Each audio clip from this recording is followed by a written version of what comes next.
Assalamu alaykum, hürmetli televizyon körgüçüler. Dünya Uygur Kurultayı Tor Televiziyasının günlük haberler programımıza hoş geldinler. Ben İftihar Abdurşid. Hürmetli körürmenler. Tövende diqqətinizlər günlük haberler programımızın təfsilatı da bolsun. Bütün dünya көз tikiyotgan Xitoy Kommunistik Partiyasining 20-ci növbətlik vəkillər qurultayı yıqıllab kelayotgan bir paytda Dünya Uyğur Qurultayı Xitoy kommunistlərinin vətənimiz Şərq Türkistanı işğal qılğan 73 ildən buyan xalqımızga qarta izchil turda yurgizayotgan jinoiy qilmishlarini Germaniya federal parlamentiga, shundaqla Germaniyaning har qaysi sohalarga asiltib o'tish va Germaniya federal parlamentida Uyg'ur irqiy qirg'inchiligining rasmiy yo'sinda qabul qilinishini qo'lga keltirish maqsadida 10 oktyabr kunidan e'tiboran Berlindagi federal parlament binosi oldida Şinjan saqchi hujjatlar asos mazmun qilingan 5 kunlik rasm ko'rgazmasi faoliyatini boshlagan edi. Bugun mazkur ko'rgazma faoliyati 2-chi kuniga qadam qo'ydi. Parlament binosining kirish eg'izida elib berilgan ko'rgazma parlament a'zolarining va parlamentning xizmatchi xodimlarining alohida diqqatini qo'zg'adi. Bu 5 kunlik faoliyat jarayonida rasm ko'rgazmasidan sirt yana Dunyo Uyg'ur Qurultayining raisi Dolqin Ayso boshchiligidagi qurultay hay'ati Berlinda va federal parlamentda bir qator muhim uchrashuvlarda bo'ladi. Ko'rgazma maydonidan istansimizning maxsus ziyoratini qabul qilgan Dunyo Uyg'ur Qurultayining program yetakchisi Eva xonim 10 oktyabr boshlangan ko'rgazma faoliyatining ko'rsatgan ta'siri haqida ma'lumot berib mundaq dedi. Assalamu alaykum hurmatli televizyon ko'ruvchilar. Bugun biz Germaniya poytaxti Berlin shahrida Germaniya parlament binosi va Germaniya bosh ministr binosining oldida bo'lgan ko'rgazma faoliyatimizning 2-chi kuni. Biz faoliyatimizni boshladik. Bugün Germaniya parlament a'zolari bo'lsin yoki o'sha parlament binolarini, hukumat binolarini ziyorat qilayotgan ko'plagan ziyoratchilar bu yerga kelib faoliyatimizni ko'rib o'tadi. Biz tunugundan beri bu faoliyatimizga hamshirlik bo'layotgan Berlin Myunxen ishxonasidagi proyekt boshqaruvchisi Eva xonimning bu faoliyatni asosiy tajribalaridan ko'pchilikka o'rtoqlashmoqchi. Liebe Vorstand, herzlichen Dank, dass Sie unser Interview mitmachen. Ich wollte gerne fragen, wie ist eigentlich Ihre Einschätzung und wie diese Ausstellung auf die Beobachtung hat? Ja, wir stehen ja hier vor dem Paul-Löbe-Haus mit auf der Absicht, dass wir vor allem Parlamentarier auch damit erreichen. Unter anderem wird in Deutschland gerade an der Deutsch-China-Strategie gearbeitet. Wir möchten daher auch Politikerinnen sensibilisieren für dieses Thema. Wir hatten auch schon gute Rückmeldungen von Parlamentariern, die rausgekommen sind, die Ausstellung angeschaut haben. Und natürlich sind wir auch hier im Herzen Berlin mit direkt östlich zum Hauptbahnhof. Hier kommen sehr viele Touristen vorbei, aber auch Berliner und Berlinerinnen. Und wir haben sehr gute Rückmeldungen, also vor allem junge Leute. Ich war sehr erstaunt, wissen über die Situation der Uiguren Bescheid. Und ja, es ist ein sehr, wie soll man sagen, sehr besorgniserregend. Also, das Feedback ist sehr gut.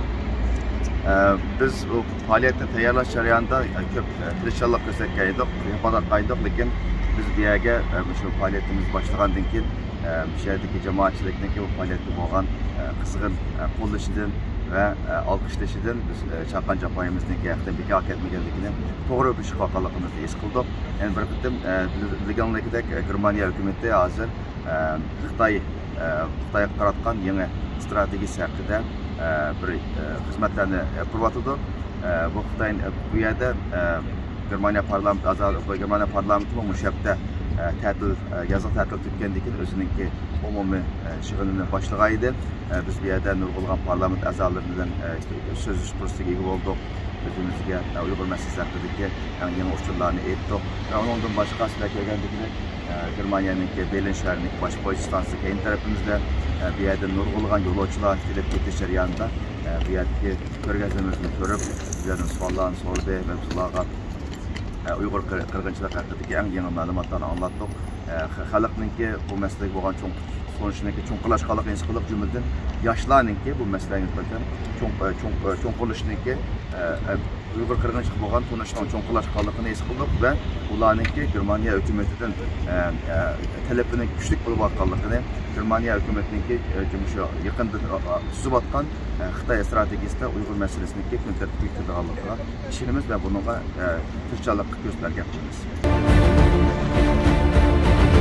Kanada Şərq Türkistan Cəmiyyətinin 10 oktyabr bütün Kanada miqyasida ötküzülgən ikinci qıtımlıq umum sayılımında Dünya Uyğur Qurultayının Kanada vəkili, uzun yıllık fidakar küreşçimiz Şevket İmam Efendim 159 avaz bilen Kanada Şərq Türkistan Cəmiyyətinin yeni reisi bolup saylandı. Bu qıtımqı saylam üçün Kanadanın Uyğurlar bir qadar zich olturaqlaşqan 7 şəhərdə məxsus saylam sandıqları təsis qilindi. Toronto'daki saylamga bolsa 100 neferge yaqin qeyrindoshimiz bevosita kelib qatnashdi. Bu qitimqi umum saylamda Kanada Şərq Türkistan Cəmiyyətinin nizamnamasi və prinsiplarga uyğun halda Dünya Uyğur Qurultayının baş katibi Toyğun Abduvali Efendim bilan Qurultay vekili Şevket İmam Efendim özlerini reislikka nomzod qilib ko'rsatgan edi. Kanada vaqti tushdan keyin soat 3da boshlangan umum saylam kech soat 8 ga qadar davom qildi. Demokratik usulda elib berilgan saylam natijasida Şevket İmam Efendim 159 ovozga, Toyğun Abduvali Efendim bolsa 133 avazga erişdi. Şevket İmam Efendimning Kanada Şərq Türkistan birligining yangi reisi bo'lib saylanganligini yurakdan tabriklaydiganligini ifoda qilgan jamiyatning sobiq reisi Toyğun Abduvali Efendim bundan keyin o'zining Şevket İmam reisligidagi Kanada Şərq Türkistan jamiyatining yangi rahbarlik heyetini bütün kuchi bilan qo'llab-quvvatlaydiganligini ifoda qildi. Dünya Uyğur Qurultayı qatorliq tashkilotlar orqa-orqadan tabriknoma e'lon qilib, Şevket İmam Efendimning Kanada Şərq Türkistan birligining yangi reisi bo'lib saylanganligini qizg'in tabriklash bilan birga muhojiratdagi eng aktiv tashkilotlarimizning biri hisoblangan Kanada Şərq Türkistan Cəmiyyətinin bundan keyingi xizmatlarga muvaffaqiyat tilaydiganliklarini ifoda qilishdi.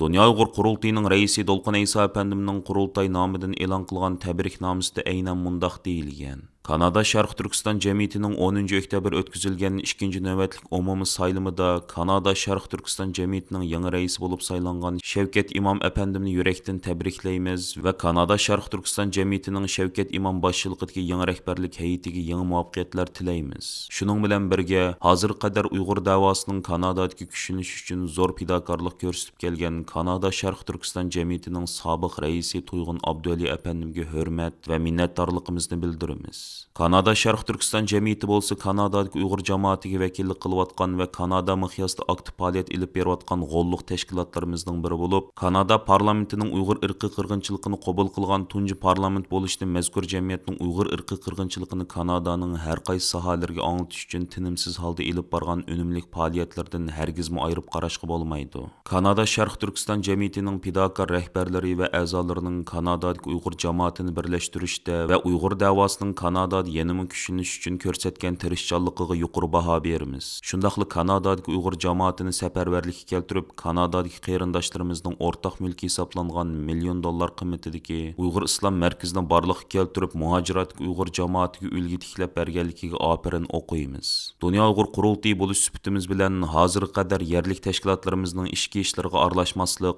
yerlik tashkilotlarimizning nizomnomasiga va prinsiplariga, shundaqli saylamlarga har qanday daxl tarz yetkazmaslikni o'zimizning tüp prinsipi qilib keldik. Bundan keyin qurultayimiz o'zining bu prinsipini qat'iy davomlashtirdi va demokratik usulda saylab chiqilgan tashkilot rahbarlarimizni qo'llash bilan birga ular bilan bo'lgan hamkorlikni davomlashtirishga tirishdi. Milliy mustaqillik kurashimiz zo'r bir tarixiy burilishga qadam qo'ygan, xalqimiz millat sifatida yo'qolish xavfiga duch kelgan bugungi xalqliq bir paytda biz Kanadadagi barliq Şərq Türkistonlik qarindoshlarimizni milliy da'voyimizni hammadan a'lo bilib, o'zaro sevgi, birlik, ittifoqlik va hamkorlikni yanımı kuchaytib, milliy mustaqilligimizni asliga keltirishdan iborat bu sharafli kurashimizga aktivlik bilan ishtirok qilishga va Kanada Şərq Türkistan Cəmiyyətinin Şevket İmam reisligidagi yangi rahbarlik heyətini qo'llab-quvvatlashga chaqiramiz. Amerika bilan Angliya boshchiligidagi 8 davlatning BDT kishilik huquq kengashining kelar qatimliq yig'inida Xitoyning Uyg'urlarga tutgan muomalasini muzokara qilish haqida sungan taklif loyihasining rad qilinganligi munosabati bilan 6 oktyabr Dünya Uyğur Qurultayı, Xalqaro Şərq Türkistan Təşkilatlar Birliği, Uyğur Akademiyası, Şərq Türkistan Ölümalar Birliği, Amerika Uyğur Birləşməsi, Kanada Şərq Türkistan Cəmiyyəti, Uyğur Kişilik Huquq Quruluşu, Uyğur Hərəkəti Təşkilatı qatarlıq 66 Uyğur təşkilatı tərəfindən e'lon qilingan birləşmə bayonot g'arb matbuotlarining kuchli diqqatini qo'zg'adi. Mazkur birlashma bayonot haqidagi talash-tortishlar hozirmi ham chet el matbuotlarida davom qilmoqda. 66 Uyg'ur tashkilot mazkur birlashma bayonotda yangidan tayinlangan BDT kishilik huquq oliy komissari Volker Türk Efendimning Uyg'ur masalasiga alohida ahamiyat berishini, uning ishxonasi e'lon qilgan Xitoy hukumatining Uyg'urlarga yurgizayotgan siyosatini insoniyat qarshi jinoyat shakllantirgan bo'lishi mumkinligi haqidagi dokladini kishilik huquq kengashiga sunishini, BDTning alohida tartiblarining mazkur dokladda o'ttirib qo'yilgan dalil isbotlarni qayta o'ylash erişishini, BDT organlarga va xalqaro jamiyatga bu haqda javob qaytarishini, shundaqla BDT irqiy qirg'inchiligining oldini olish xonsi irqiy qirg'inchilik va insoniyat qarshi jinoyatlarni o'z ichiga olgan vahshiylik xavfiga darhol inkas qaytarishini talab qilgan. Bayonotda yana Xitoy hukumatining Uyg'ur va boshqa Turkiya xalqlariga nishonli holda ilib berayotgan vahshiyliklarga munosabatli o'rinlarni ogohlantirishi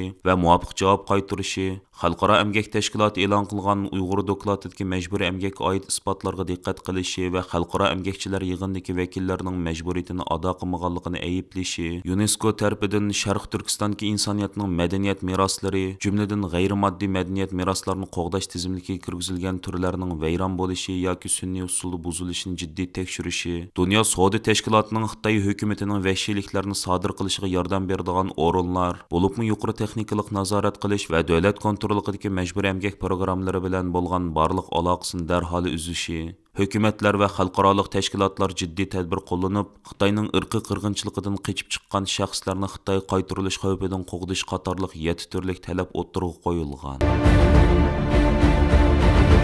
G'arb davlatlarining Uyg'urlar masalasini BDT kishilik huquq kengashida muzokara qilish taklif loyihasi 6 oktyabr Xitoy va uni qo'llaydigan davlatlarning qarshi turishi bilan rad qilingandan keyin G'arb davlatlarining buni kishilik huquq kengashining kelar yillik yig'inida qayta o'ttirib qo'yishni o'ylashayotganligi ilgari surilmoqda. Xitoyning hukumat nashr abkori bo'lgan Yer shari vaqti gazeti 7 oktyabr e'lon qilgan bu vaqtdagi bir xabarida G'arb davlatlarining bu taklif loyihasining kishilik huquq kengashining 2023 yili 2-oydagi yig'inida qayta o'ttirib qo'yishni planlayotganligini bildirgan. Yer shari vaqti gazeti ismini oshkorlashni xohlamaydigan mutaxassislarning so'zini naql keltirib bergan xabarida bu qitim Xitoy intayin oz farq bilan tutgan bo'lsa-mu, lekin Amerika va G'arb ellarining bu taklif loyihasini kelar qitimliq yig'inda qayta o'ttirib qo'yishni planlayotganligi, ba'zi davlatlarning fikrini o'zgartish mumkinligi, Xitoyning buning qarta tayyorlik qilish kerakligini bildirgan. BDT kishilik huquq kengashidagi bilet tashlashda Ukraina, Hindiston qatorliq davlatlar ovoz berishdan voz kechgan. Biroq orqadan Ukrainaning Janvada turishliq bosh elchisi taklif loyihasini qo'llaydiganligini e'lon qilgan. Shundaqla Hindistonning Janvada turishliq bosh elchisi bayonot e'lon qilib, BDT kishilik huquq oliy komissari ishxonasining doklatiga diqqat qilganligini bildirgan. U Xinjiang Uyg'ur avtonom rayonidagi xalqlarning kishilik huquqi hurmat qilinishi va kapolatga ega qilinishi, aloqador taraflarning vaziyatni obyektiv va muvofiq hal qilishini umid qilamiz degan. Amerikaning Janvada turishliq ishxonasi bu haqda maxsus bayonot bergan. Bayonotda Amerikaning BDT kishilik huquq kengashi elchisi Michel Taylor mundaq degan. Biz BDT kishilik huquq kengashining BDT kishilik huquq oliy komissarligi e'lon qilgan dokladda o'ttirib qo'yilgan Uyg'ur rayonidagi kishilik huquq andishlari haqida munozara ilib berishga qo'shilmaganligidan umidsizlandik. Ishonchli manbalar bu andishlarning to'g'riligini isbotladi. Har qanday bir davlat kengashdagi muzokaradan xoli bo'lmasligi kerak. Biz ittifoqdoshlarimiz bilan yaqindan hamkorlashib, Xinjiangdagi Uyg'urlarni o'z ichiga olgan kishilik huquq dafsanchiligiga va daxl taruzga uchirg'uvchilar uchun adolat va javobgarlikni surishti qilamiz. Biz kishilik huquqni qo'g'dash va'damizda qat'iy tavranmaymiz. Kishilik huquq kengashining bu masalalarni muzokara qiladigan ahamiyatli munbar bo'la oladiganligi va cho'qim buningda ching turishini davomli ta'kidlaymiz. Biz Beyjingning kishilik huquq va'dasi va majburiyatini ado qilishga hammamiz o'rtaq tirishishga tegishli g'oya bo'yicha ish ko'rishga chaqiramiz. Angliya, Germaniya, Avstraliya qatorliq Amerikaning ittifoqdosh davlatlarining Janvada turishliq elchilarimi Twitterda orqa-orqadan o'zlarining maydonini bildirib yozma e'lon qilgan. Ular yozmalarida BDT kishilik huquq kengashida Xitoyning Uyg'urlarga tutgan muomalasi haqida muzokara qilinishining oldi ilingan bo'lsa-mu, ular Uyg'urlarning kishilik huquqini qo'g'dash kurashini davomlashtiradiganligini bildirgan. Kishilik huquqni kuzatish tashkilotlari va kuzatuvchilarning bildirishicha, ovoz berish natijasining noit oz farq bilan belgilanishining yanada nurg'un davlatlarning Xitoyning kishilik huquq dafsanchiligiga qarshi kurash qilishni xohlaydiganligini ko'rsatdi ekan. Aziz ko'ruvchilar, yuqorida diqqatingizga Dunyo Uyg'ur qurultiyi to'r televiziyasining kunlik xabarlar programmasini sundik. Keyin qitimliq sonimizda ko'rishaylik. Aman bo'lgaysizlar. Stansimizning YouTube kanaliga a'zo bo'lishni unutmang. Xayr xo'sh.